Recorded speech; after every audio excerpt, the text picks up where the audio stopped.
My name's Wolfgang Ryer. I'm a PhD student over at Rinker, and I host the research seminar series. I'm the moderator, and today we have Dr. Esther Obonyo, and I'm just going to read her information about her bio and the topic she'll be talking about, and then I will give it over to her. So Dr. Obonyo is with the Belmont Forum Collaborative Research Project, which is advancing resilience in low-income housing using climate change science and big data analytics. This project seeks to enhance the resilience of low-income communities living in disaster-prone areas.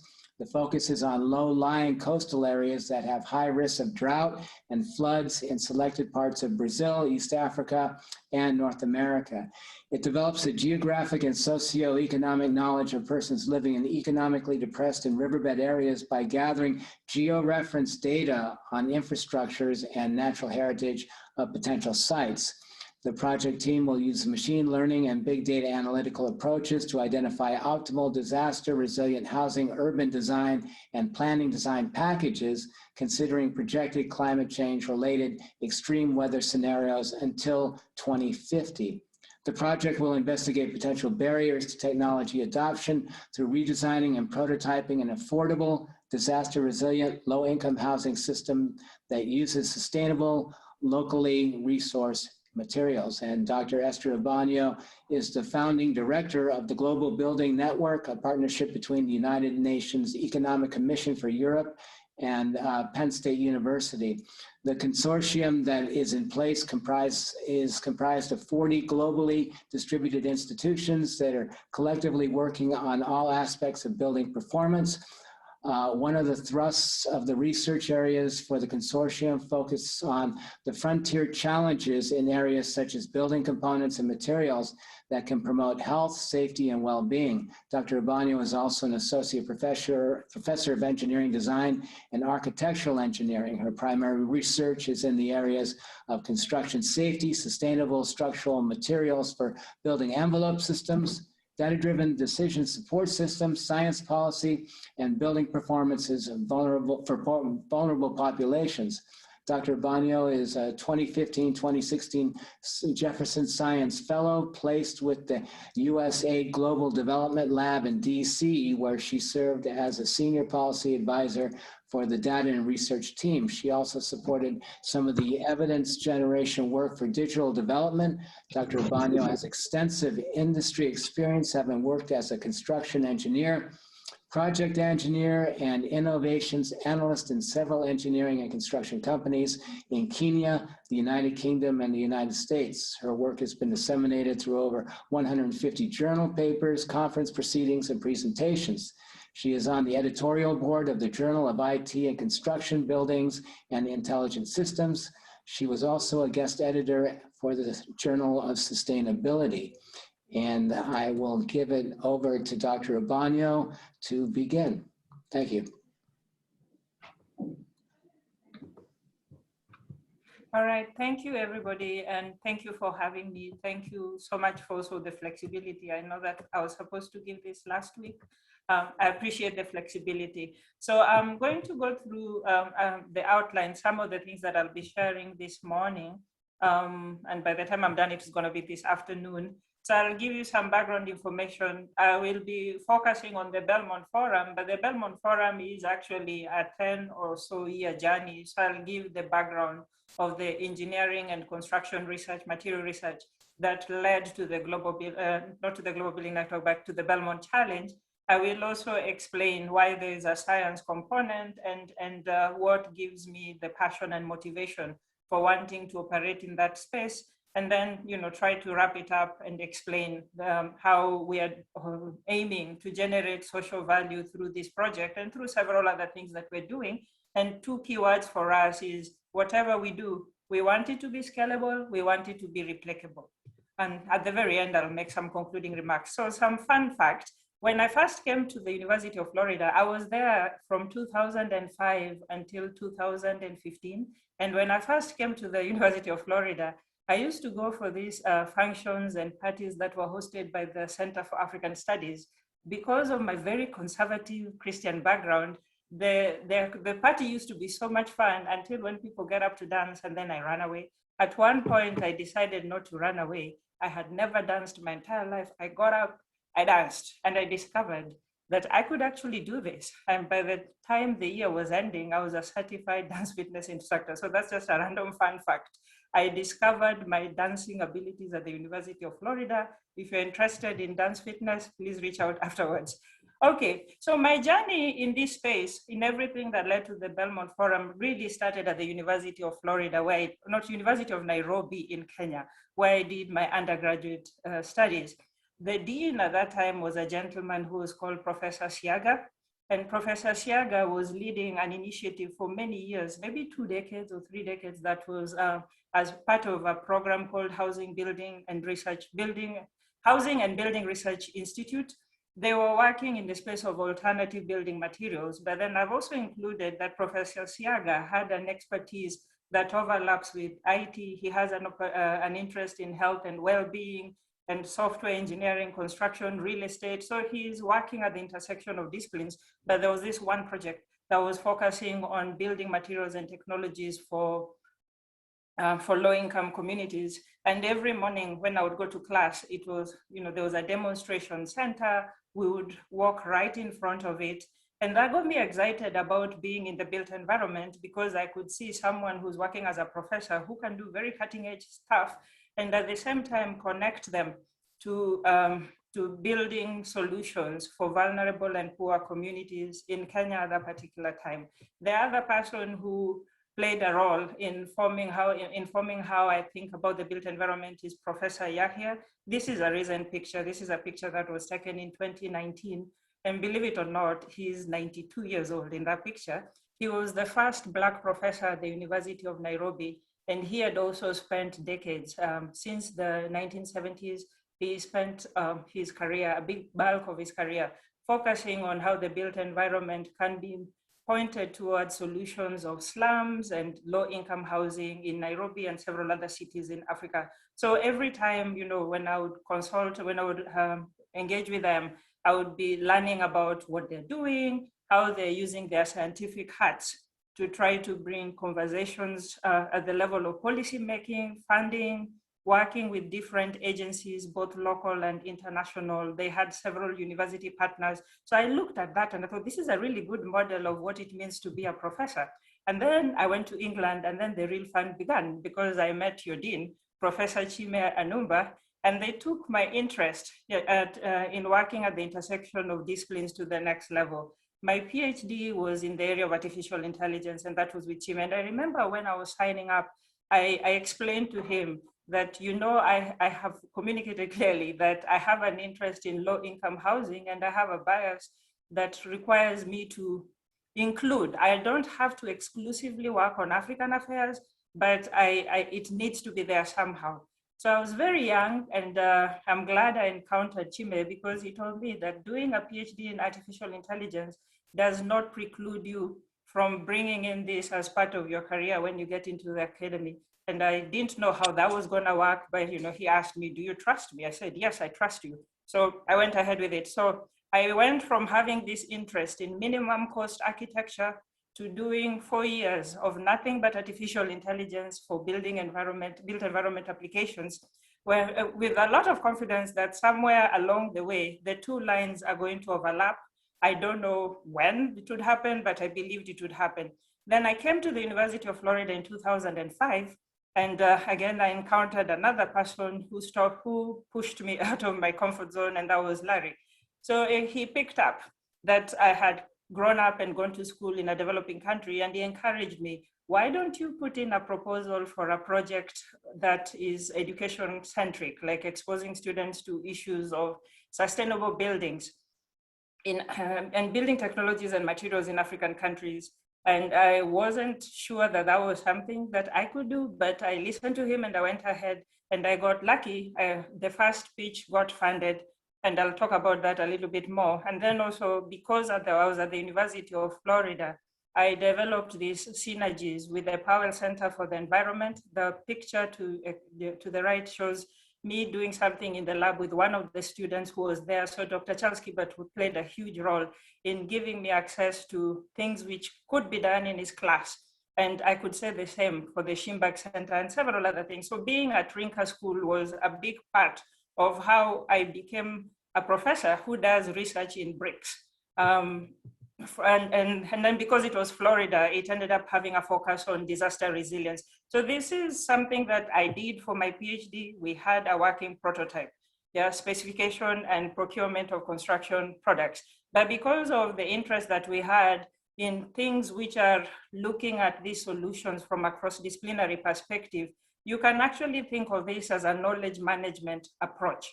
The AI is an enabler, it is a tool, and it plays a very, very important role. But then at the end of the day, the problem that we were trying to deal with was information management, knowledge management related. How do you take this content and make it relatable? How do you make it relevant? How do you make it actionable?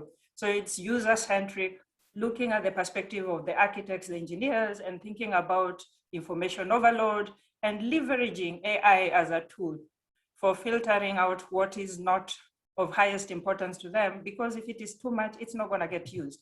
I've talked about this already. We had a lot of fun. My co-PI for the NSF International Research Experiences for Students was Professor Robert Rees, who I believe is still at Rinka. And these are just some shots of some of the students who went through this program. At the end of the program, we had maybe about 24 students in total, and some of them were supported using matching funds from different places, Center for African Studies, the International Center, and several other places. So this gave us a credible way of beginning to question things such as why are the locally available materials not being used? And the answers we were getting were things like, because they're not durable. And we're like, okay, we can work on that. We can start to generate some insights using material science characterization techniques. So working at the microstructure level, we can do some tests in the laboratory. We can do some tests through real life exposure. And we had a lot of fun doing that. Again, I share this, like the key word for me there was durability. And it's because our interaction with the communities that we believe can benefit from using locally available materials shaped into bricks were expressing concerns. And I have pictures that show that because of the hot and humid conditions that in some of the places where we had an interest along the coast of East Africa, very similar to the Florida coast, hot and humid, the moisture damage that was being observed was real. It wasn't a perception thing, there was a problem. There are rules of thumbs that were being used to mix the different materials. And they were forgetting that the climate is changing, for example. They were forgetting that because of soil erosion, the nutrients that are available in the soil have also shifted over the last year. So they were using knowledge and techniques that had been brought in by the missionary and packaged into rules of thumbs. That's like more than 100 years ago. 100 years later, all these other factors have happened and you have to take them into consideration. So this is something we worked on for very many years. Felicity, who is actually attending this call, participated in part of this work. Then there's another aspect which we brought in, the social cultural factors. This was in connection to durability. Along the coast of East Africa, it was evident that the older structures from the 18th century were performing much, much better in terms of resisting the extreme weather events and also the regular exposure to moisture in a hot and humid context. So that made us have a desire to want to do a deep dive to understand what is it that they're using at the different levels. At the material level, it was very clear that the traditional material was being used within the context of hybrid design and construction. They were learning from the different cultures that were melting along the coast of East Africa, the Portuguese culture, the Arab culture, the Indian culture, a lot of the African traditional architectural approach. And then you can see from the picture on the right that there's this also protection of the masonry from the damage that can happen when you have rain, heavy rains. The streets are narrow and that offers some protection. There's stresses that are generated by the extreme heat and they transitioned from very hot to very hot, very cold at night sometimes.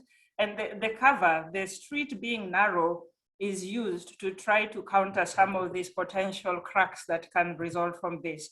And then we tried to bring this back to the US. There was a social stigma issue that you show up with a material that is not being used in the Western countries. It is considered as a material for poor people. Even the poor people do not want a material that is just for them. So we started to question things like, could this material work in the US? Partnering with colleagues from University of South Carolina and also the University of Nebraska, we picked 3 different locations and started to look at some of the performance criteria, again, at different level. What would the mortar look like?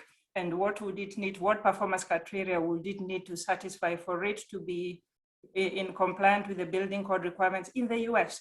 We looked at the block level, we looked at also the masonry system level, and we actually were able to prove that from an engineering perspective, this is Peter and Malar, and also, as I said, Felicity was involved in this study as well.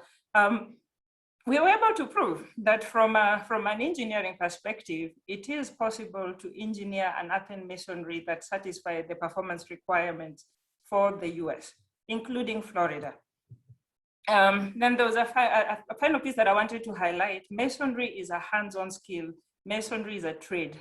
A lot of the work that is being done is based on the premise of things such as you can go to Ghana and get women in Ghana to become brick builders, masons in about a week. That is not true. Yeah, it takes a lot of time to perfect this skill. So I actually went through masonry training and certification because I wanted to get a feel for if we had this perfect recipe for mortar, for block, and we want to deploy it in the field, what are the potential challenges that could be experienced on the job site? And they are plentiful. It's a labor-intensive method. It is very, very hard. You don't have standardized materials. There's a lot of performance variations that can be linked directly to the disconnect between the design, the engineering, and also what happens on the job site. Key takeaways from all that, I'm going through this very quickly. The key takeaways from this for us, from a strictly engineering, design, and construction perspective, we can confidently say we have some answers to the issues related to the performance of the brick and the masonry system. We can engineer a masonry block system that works, a brick that is put together using locally resourced materials. That we can do. Do we have room for improvement? Yes, of course. Research is always going to be required to take it to the next level. Like if we wanted to go to multi-story construction, everything we did was based on the assumption that this brick is going to be used in a bungalow. So research needs to continue happening. But even with what we have, we are humbled and we can say our answers do not work everywhere. Yeah, we live in a dynamic world. We've also learned over the years through doing this work that the intersecting challenges compound the issue of trying to translate our results into solutions in the real world. Climate crisis, and when I say this, I say like some of the extreme weather events keep shifting or getting worse. Along the East African coast, there is now a problem that is becoming a significant threat. It's the temperature difference in Indian Ocean between the West and the East. There is a phenomenon that is called the Indian Ocean Dipole. Reader's Digest version of it, the extreme weather event that happened in Mozambique in March 2019, it was because of that. Now we're being told this is going to gradually become a common phenomenon throughout the coast of East Africa. And the houses that we researched did not have that factored in anywhere. We were dealing with exposure to the historical pattern of extreme weather events.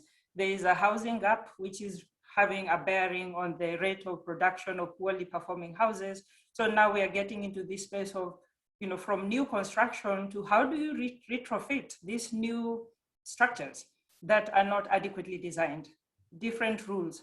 Rapidly urbanizing global south context, there's land use change involved in their population explosion, etc. Yeah, all these things mean we have to go back to the drawing board and try to figure out ways of making our solution adaptable to the new stressors. We need more collaborative problem solving. So Obonyo, I'm just going to interrupt you here and ask, are there any questions?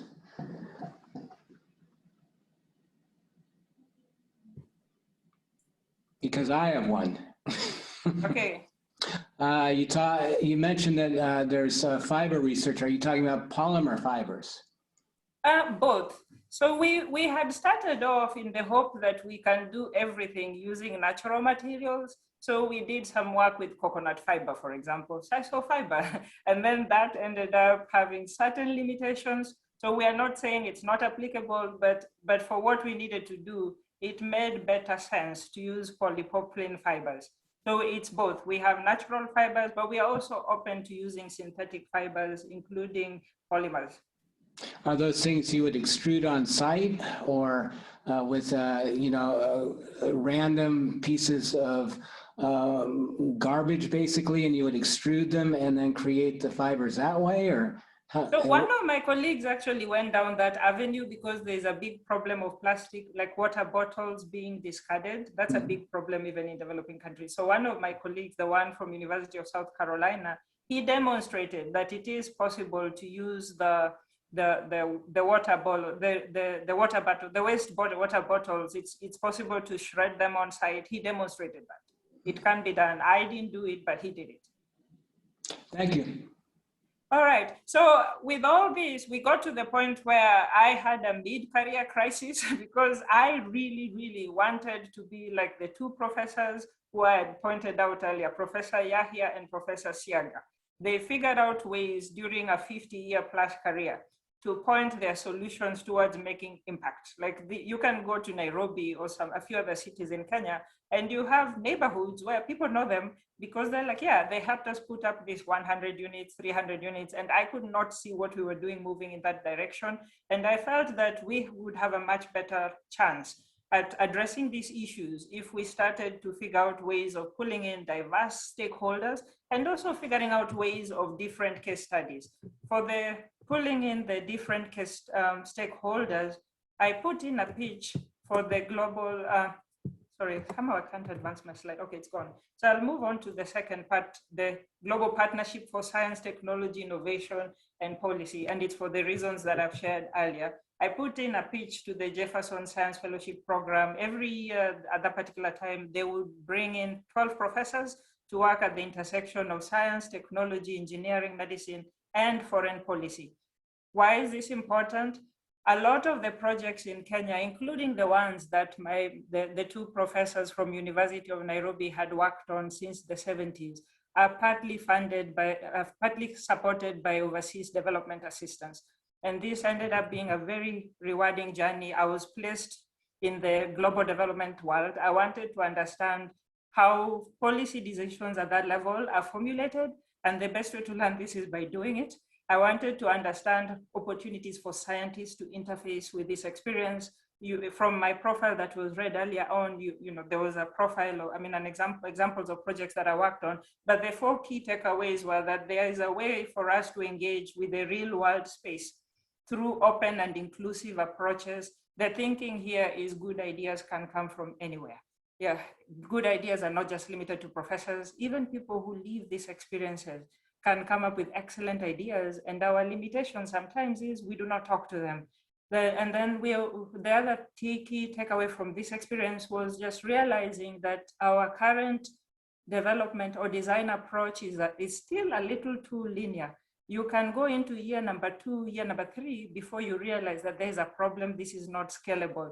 So there was an element of monitoring, evaluation, and learning that I picked up through being part of this process that starts earlier on. You start doing the monitoring, evaluation, and learning from the conceptual design space.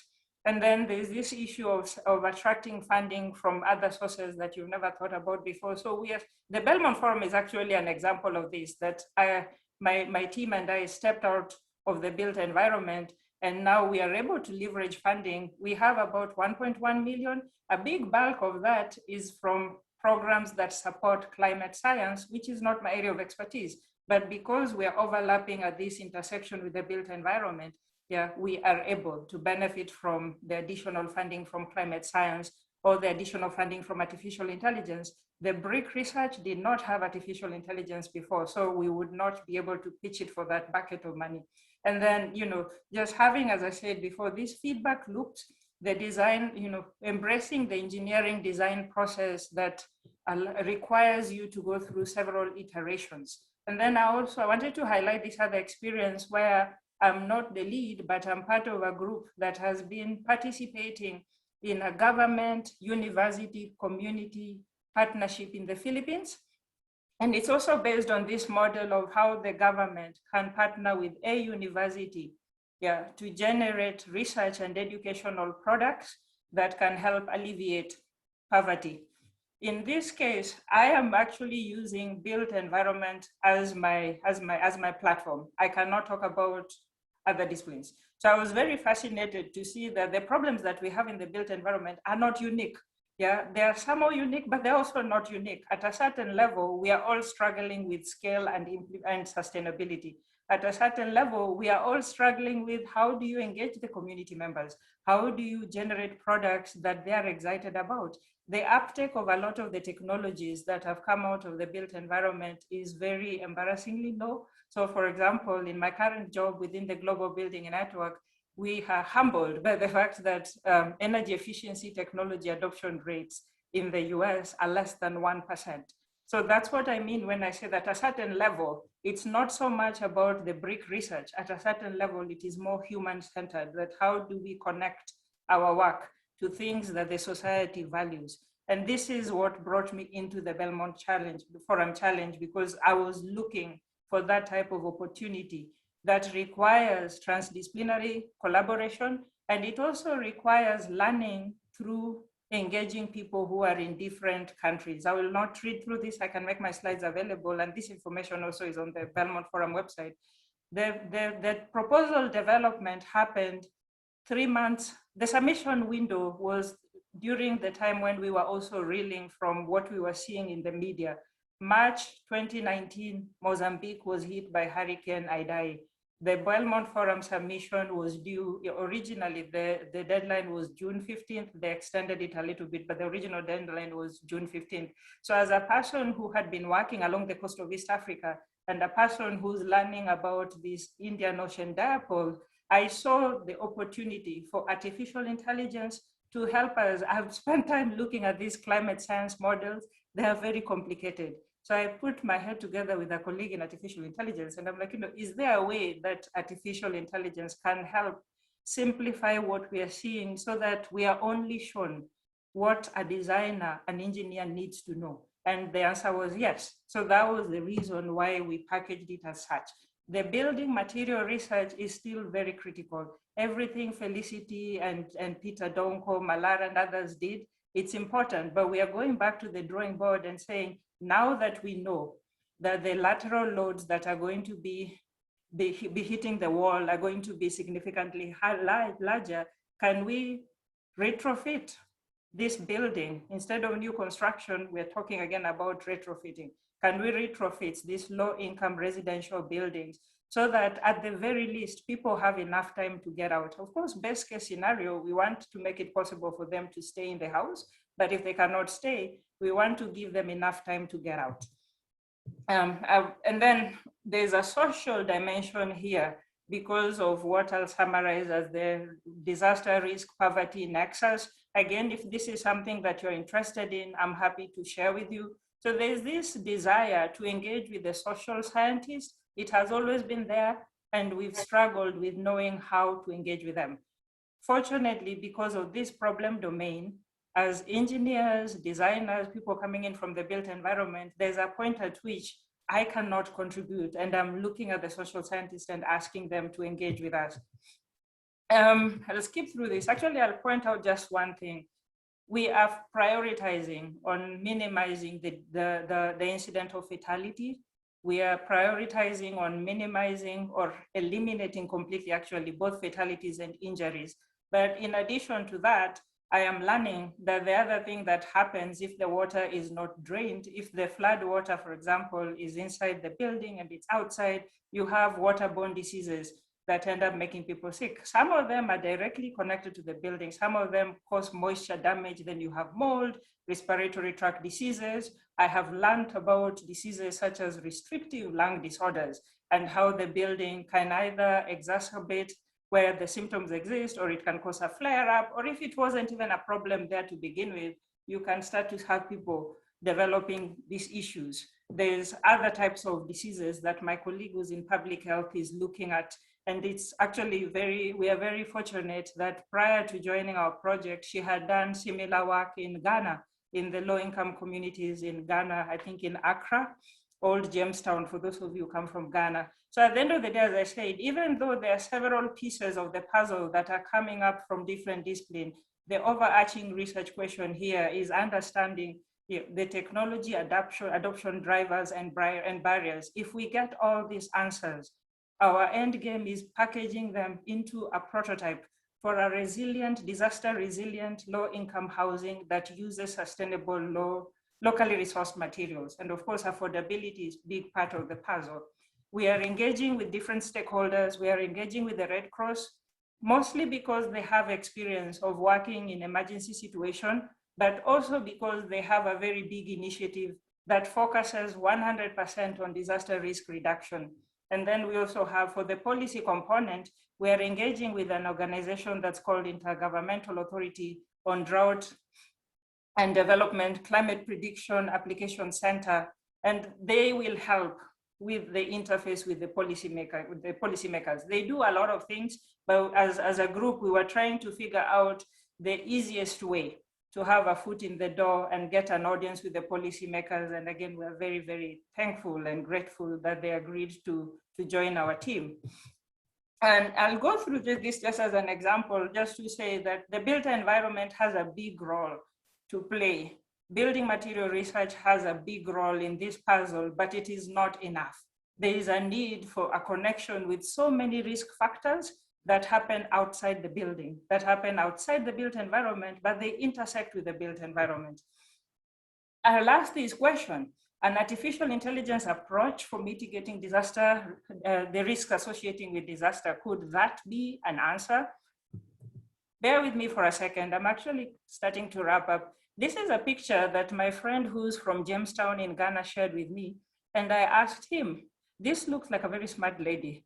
Yeah, surely she knows the risks that are associated with living in the slum. Why would she live there? And then she pointed out to me that during their studies, they learned that this woman, let's call her Fatuma, she's from the northern part of Ghana. She came to Ghana, to Accra, to earn a living. She wants to make money. When she's made enough money, she's going to buy utensils and other household goods and go back home and get married. The point there was, for a woman from their culture to get married with nothing, you don't own any possessions, you are considered a lazy person. So for her to come to Accra, she has to live in the cheapest accommodation available so that she can save as much money as possible, buy the pots, buy the cups, buy everything, go back home. Why is this relevant to us as built environment researchers? We show up, we don't talk to her. We want to rebuild the house for her, and we are ignoring an important fact. This is not her permanent base. She's only there for a very short time. If we want to engage with her, we should probably be asking her questions such as, after we've learned her priorities, if we were to help you create an entrepreneurship enterprise for building materials in northern Ghana, would you live here? And the answer would be absolutely not. Her end game is not living here. So sometimes our technology and our technologies are not being adopted because we are answering the wrong question. This person is not asking for her house where she is to be upgraded. She's asking for, help me make money so that I can go back to my permanent home. So the end game is delivering social value. Even if we look at sustainable goal number 11, the one for safe, sustainable, resilient housing, and I mean, not resilient housing, resilient shelter and community and cities, they are emphasizing on the social value. Our disaster risk approach for our project is human-centered. We are seeing artificial intelligence as an enabler. The key word there is enabler. It is a tool for reducing the risk of the risks associated with disasters. Otherwise, all the things that I talked about would be overwhelming. Social value comprises of promoting local jobs and skills. Again, building materials as an example, a very, very ripe opportunity, an excellent opportunity to help people earn a living through entrepreneurship. supporting responsible growth of regional businesses. In some of the studies that we are looking at, some of the data that we are uncovering, people are complaining that construction companies from outside the informal sector are bringing in people from outside the informal sector. If we empower them to create their own construction companies, they will hire more local people. When I say local, I mean people who are within the slums. So those are just some examples. And then issues to do with health, safety, and resilience. Again, it has to be packaged using the voices of the people who are experiencing this. I have spent a lot of time interacting with people who are active in the space of centering equity in the sustainable built environment. And we are learning that even there, the disadvantaged, vulnerable communities are saying that the academic people, the government, the private sector, we are not listening to them. An example that I will share, we are currently in the middle of a situation where the community members are pushing back, not for this project, a different project. They're pushing back on an artificial intelligence platform that is supposed to be used to capture their voices and their experiences. When I joined the conversation, I pointed out to them that your model is very linear. You are going out with a tool, let's say an iPhone, you are capturing the experience, and then you are telling them, we have a smart artificial intelligence tool that is going to codify everything that you've told us, and then we will use this to interface with the developers. That is not working. There's a strong pushback. This is an age-old problem. And I've put there, how do we capture tacit knowledge? How do we extract actionable insights from the tacit knowledge that is captured? Some of it can be codified. Some of it can only be codified if there is active citizen participation and community engagement every step of the way. Within our Belmont Forum, we are trying to do that. We are using AI as an enabler while making sure that every step of the way, the community members have an opportunity to weigh in and say things like, hey, the hypothesis that you're using to develop your artificial intelligence algorithm has a problem, it needs to be fixed. When we have our output, we're engaging with them to verify and validate if our model is working accurately. And then final, last but not least, in a lot of the efforts that I've been involved in over the last 5 years, I am very pleased to see that there's a lot of diversity. This is just one example. When we emphasize on social value, we end up with diversity and inclusion even without trying. We have lots of men, lots of women, different races, all represented in this one event without anybody making an effort to say, I need more Black women or I need more Black men. The topic itself was inclusive. So one of the biggest takeaways for me is we are not going to make a transformation in the built environment unless we figure out ways of defining our end games, our research objectives, our research goals in a way that is pointed towards social value. And with that, I will invite some additional questions. I acknowledge the support of several organizations, including the University of Florida, Penn State, Belmont Forum, the National Science Foundation, National Academy of Science. Please feel to reach out if you want to discuss any of the things I've shared further, or if you want to contribute to our Belmont Forum initiative. Thank you so much for having me.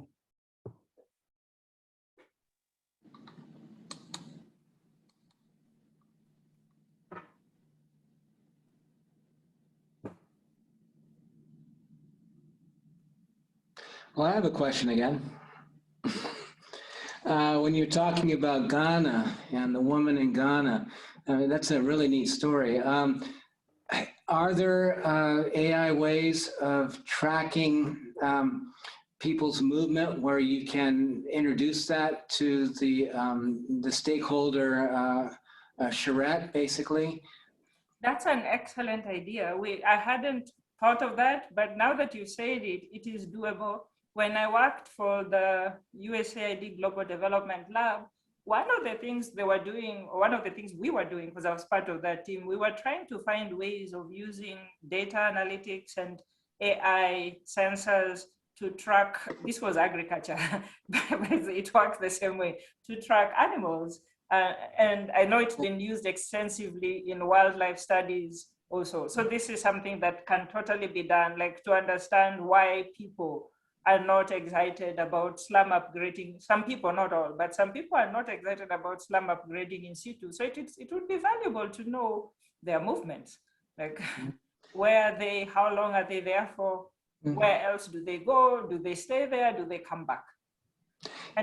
And I think there are some applications like Ushahidi, which I had begun looking at, that can allow you to do that using the phone. Yeah.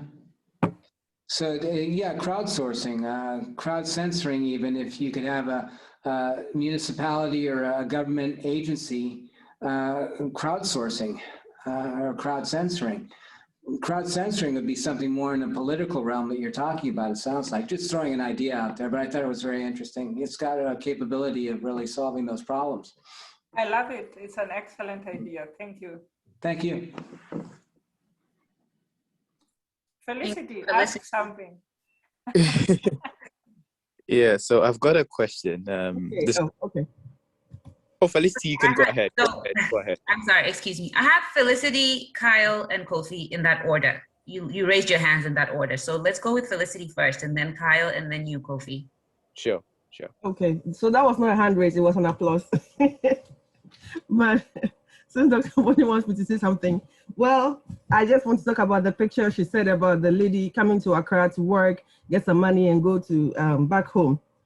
I have developed some interest in knowing the history about wax print. And so there's a pattern there's a wax print pattern called Yenfan Sapan Kwaware. You don't go to a marriage with your empty hands. So it's one of the fabrics that when young ladies are going to get married, they give it to them. It's called Don't Go into a Marriage with an Empty Hand. So seeing that picture and then remembering that fabric just kind of, put everything together for me. So yes, so that's it. Yeah, thank you. Thank you. And I'll I'll just send a add picture of that fabric. I'll send a picture of that fabric. I will use it.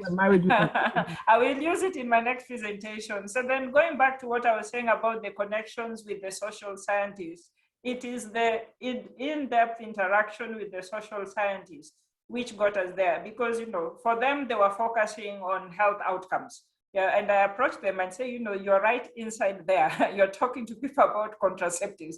It doesn't get more personal than that. So I'm like, these people trust you.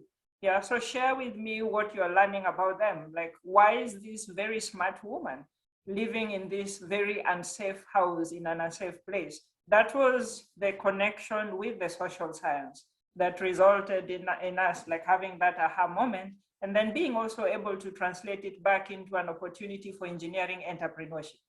Yeah, that this woman can stay where she wants to stay and be helped if she wants to start a material related business.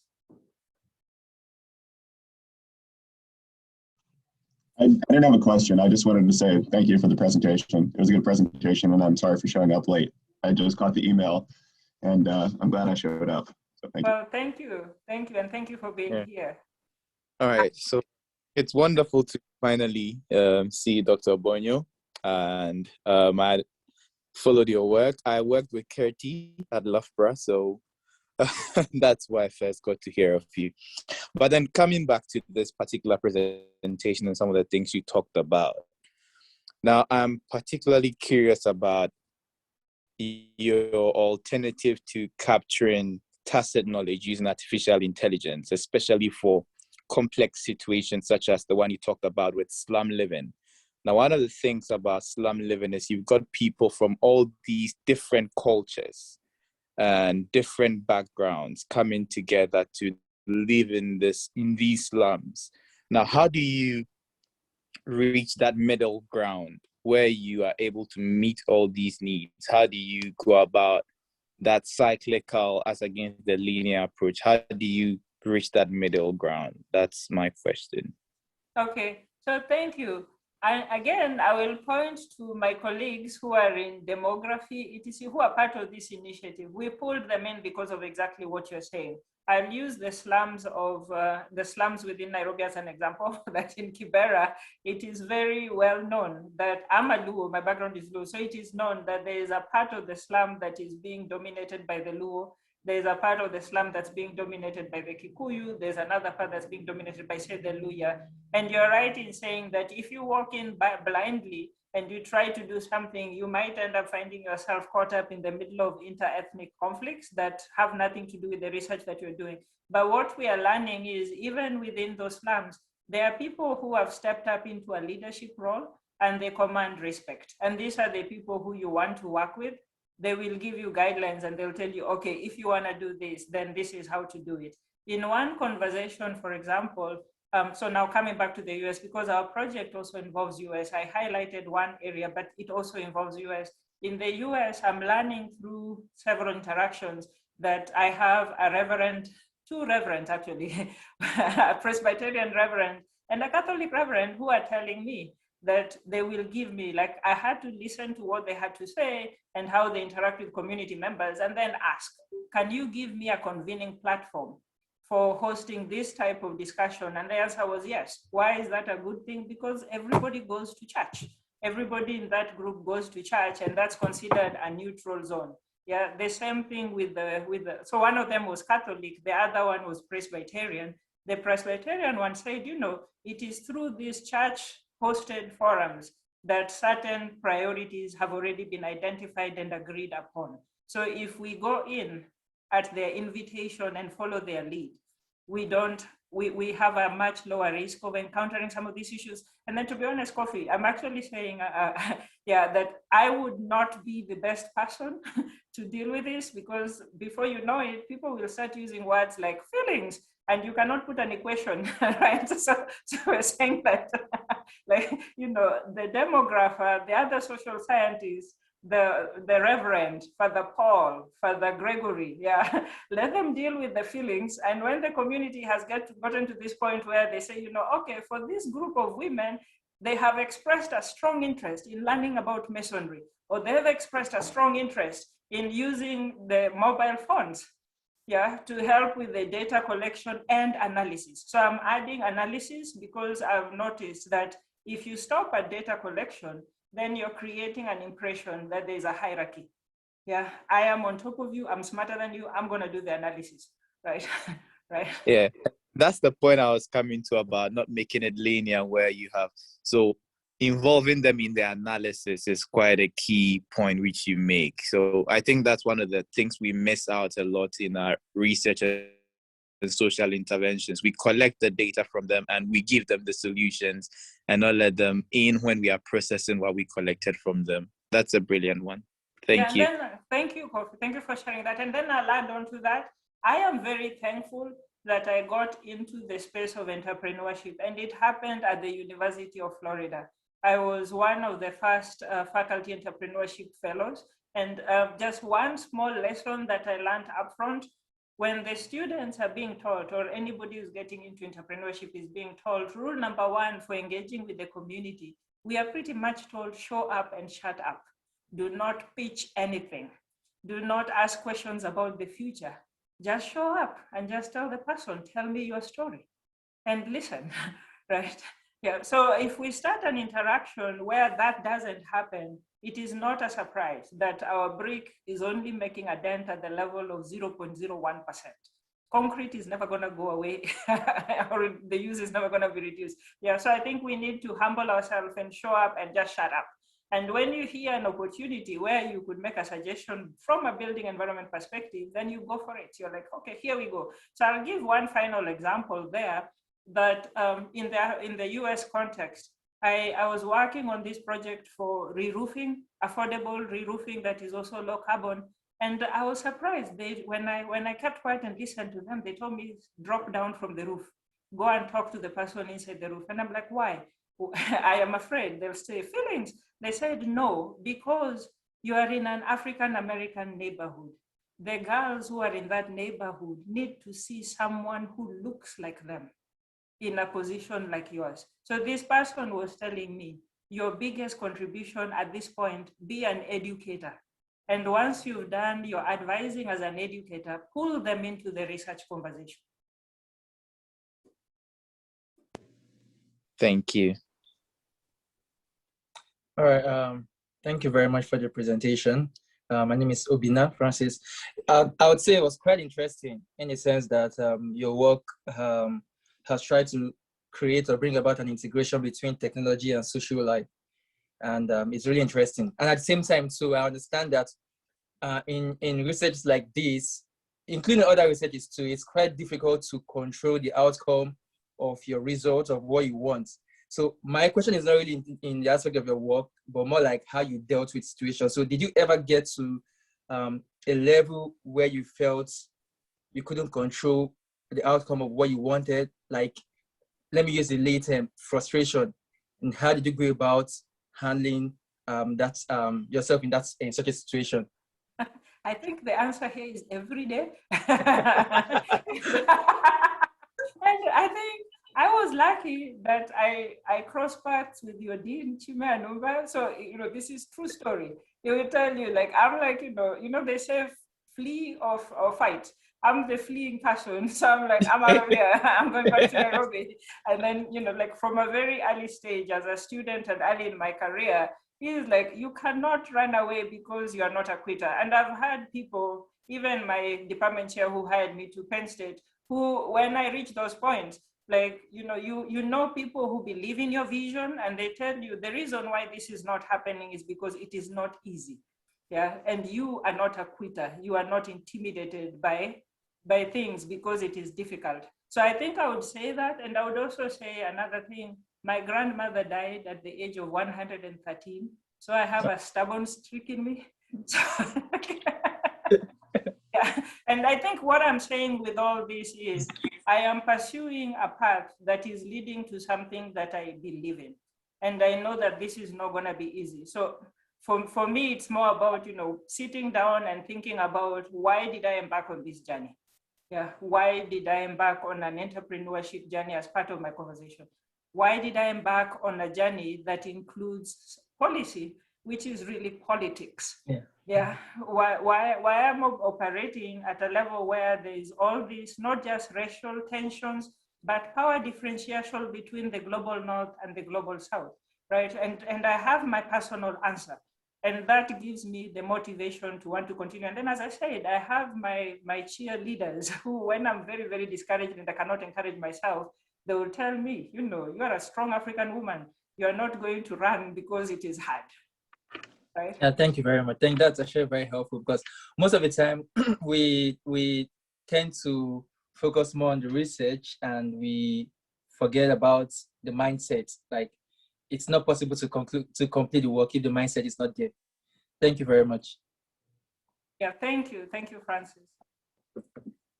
So I have a few questions, Dr. Obonyo, and maybe I don't know if we'll have time to go over all of them, but I'll ask the one that I think is most important for me right now. The advice of linking your work or founding your work in something that will have impact on larger society is something that's very fundamental to even the reason why I pursued a PhD myself, because I wanted to be in a position where I could influence policy. And where I come from, you have to have a PhD to do that. Doesn't matter what the PhD is in, you just have to have a PhD. So that was kind of part of the reason why I did that. But then I find this tension between, you attend research seminar classes and research methods, and there's this general advice, which I think is sound advice, that while you're in your PhD, choose something that's not going to be hard to finish, choose something that doesn't have like literature review of tens of thousands of things that have already been done. So that kind of constrains what you're doing, so that you're not actually necessarily doing what you think is what you're wanting to do, the impactful work that you're thinking of doing in the long run.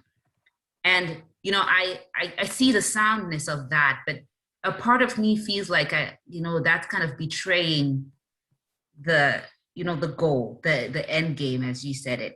So how do you kind of ride that balance between those things? Because I mean, there is a constraint for finishing a PhD successfully. Yeah. So thank you, Kwando. That's a good question. And I think I'll just go back to my PhD prototype architecture. It has all the things that your professors are telling you to do. So I would say, listen to them. Yeah, this was very narrow, very tight. You don't see slums, you don't see anything. But remember when I presented the slide, I had also packaged it around in my mind. The way this became exciting was thinking about it not as an artificial intelligence problem, but putting the human being in there and saying this is really an information management and knowledge management problem, right? And at that level, it doesn't matter what you're doing, whether you're working for Telecom Kenya or you're working for Zimbabwe Construction Authority, if there's one or something like that, they all have a knowledge management problem.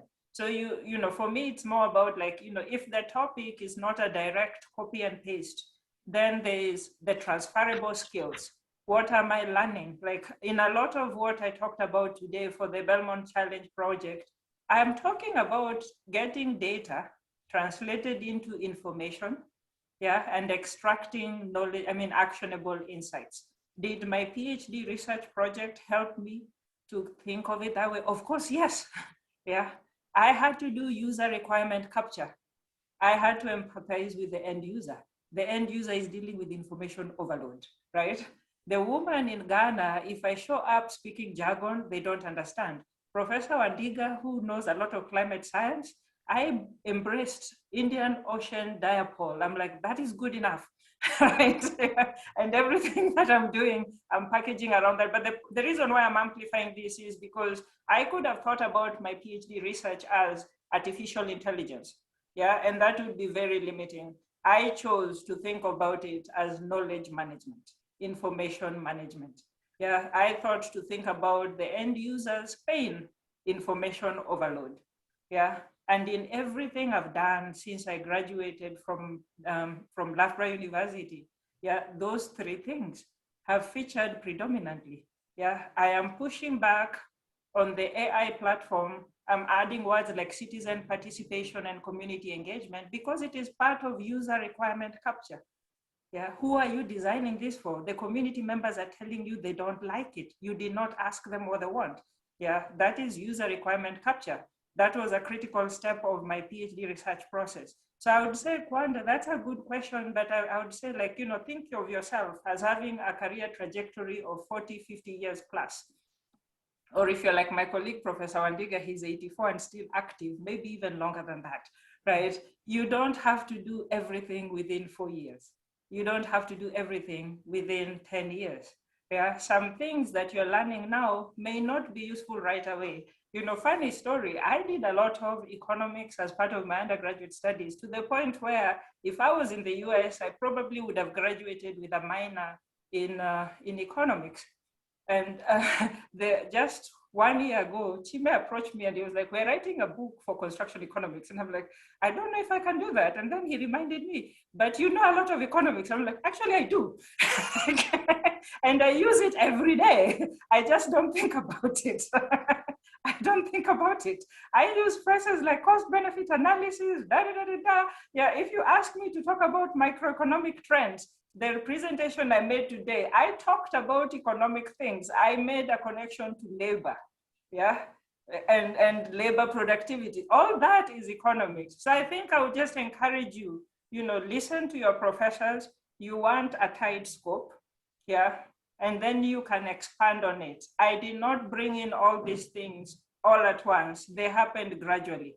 Yeah, I layered upon what I was doing gradually. The Belmont Forum Challenge is the biggest challenge for me. Believe me, it is a challenge. And I'm also pacing myself. I'm not just jumping in and saying, you know, I want to generate social impact. For me, I'm like going in one step at a time. And I'm like, let's start with this one woman in Ghana. So I'm like, okay, I get it. Now let's start with a woman in Kenya. Okay, I get it. Let's come back. Let's look at a woman in Pittsburgh. And I get it, right? Mm-hmm. I don't have the constraint of 3-4 years. So I can take on that challenge. You have a constraint. Final thing I'm going to say here, as a PhD student, everything I do was being informed by another significant factor. I was in my 20s. I did not want to spend my entire 20s as a doctoral student. That wasn't a part. So when I would go, and you can ask the dean, when I would go to see him, I would tell him, this is, I want to make sure that part of my 20s is spent outside. And I tell him, if I did this, and I did this, and I did this, am I on track to finishing within the time frame that I have picked for myself? And as long as his answer is yes, I keep going. But if at any point he was to tell me, this is going to delay, I'm like, no delay, no delay. Your PhD advisors have got experience, and they know the sort of things which can delay you. And when they tell you this is going to delay, or if they say the scope is too broad, translate that into this is going to delay your studies. So you're like, let's tighten it quickly. Yeah. Okay. Thank you so much, Dr. Obonyo. You're welcome. Yes, thank you very much, Dr. Obonyo. That's been terrific. Is there anything else we need to cover, Kwanya, or? Just maybe would you please forward your presentation, Dr. Obonyo, so we can share it with everybody? Sure. And then I was also going to say that if there are questions which you didn't ask and you want me to answer, also just send them via email. Like if all of you have additional questions that you want me to answer, I can put the response in an email and send that to Wanda to share with all of you. Or Right. you can email me directly also. Yeah, so Dr. Obonyo has shared her email and LinkedIn with us in the chats. So if you guys want to copy that or save the chat, or if you need it later, you can always reach out to either me or Wolfgang. Can you repost that for those that showed up late? Pardon? Awesome. Thank you. Never mind. Okay, so we do have one more of these on the 30th, just in case no one knows. Dr. Segarra will be speaking on the 30th and then be the end until fall. Thank you very much, Dr. Obonyo. I really enjoyed that. Thank you. And when you get a chance, please also share with me the recording. Thank you so much. It can even be a link to your website or something. I don't mind. Yeah, Kyle will probably have it done. He just chatted. Yeah. All right. All right. I'm already following you on LinkedIn, I think. So, all right. Thank you, everybody. Happy Friday. Good to see all of you.